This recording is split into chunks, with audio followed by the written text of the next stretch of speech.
Rank actually माझ्या एका Indian forest service मध्ये माझा एक मित्र आहे निशांत देशमुख म्हणून, त्याने मला फोन करून याची कल्पना दिली की भाई तुझा रँक आला आणि IPS भेटतंय तुला म्हणून. सो ते ऐकल्यानंतर एकदम अंगावर शहारे उठले आणि ते खूप एक चांगली मुवमेंट होती.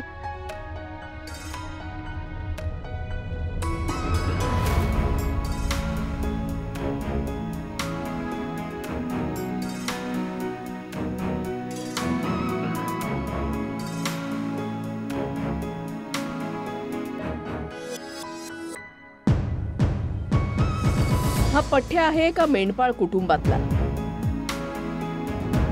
नाव बिरदेव सिद्धप्पा ढोणे.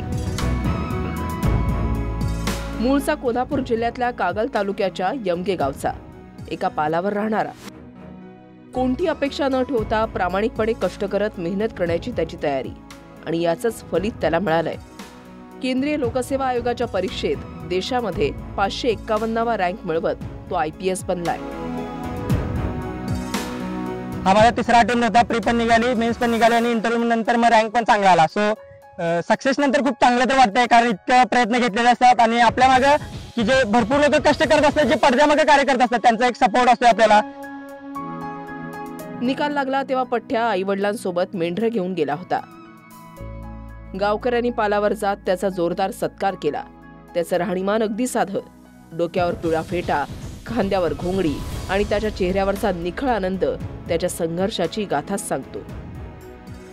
रिझल्ट आल्यानंतर एकदम असं शॉकिंग होतं की यार, म्हणजे की चांगला रँक मिळवून एका मेंढपाळाचा मुलगा IPS अधिकारी बनू शकतो, हे खूप भारी वाटत होतं.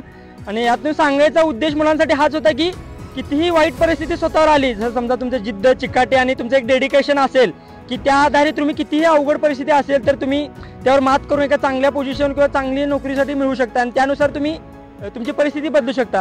आता आमचा आशीर्वाद मिळाला, आम्हाला आशीर्वाद मिळाला. आमच्या बकरी राखत हे ठरलेलं आहे काम. परिस्थिती अत्यंत गरिबीची.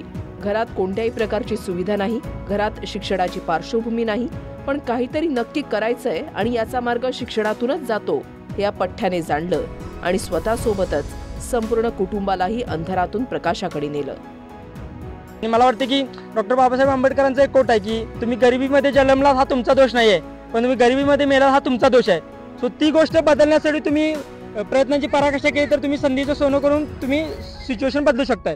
सो मला मुलांना हे सांगायचं की या गोष्टीतून प्रेरणा घेऊन माझ्यासारखा एखादा विद्यार्थी करू शकतोय तर आपण सगळेही करू शकतो. सो मेंढीपालन व्यवसायात आजही मोठी आव्हानं आहेत. संपूर्ण कुटुंबाची साथ लागते. मात्र बिरदेवच्या कुटुंबियांनी त्याला शिक्षणासाठी दिलेली साथ नक्कीच आदर्शवत आहे. बकरी राखणं आता इतकं सोपं नाही राहिलेलं आहे, खूप अवघड झालेला आहे तो व्यवसाय.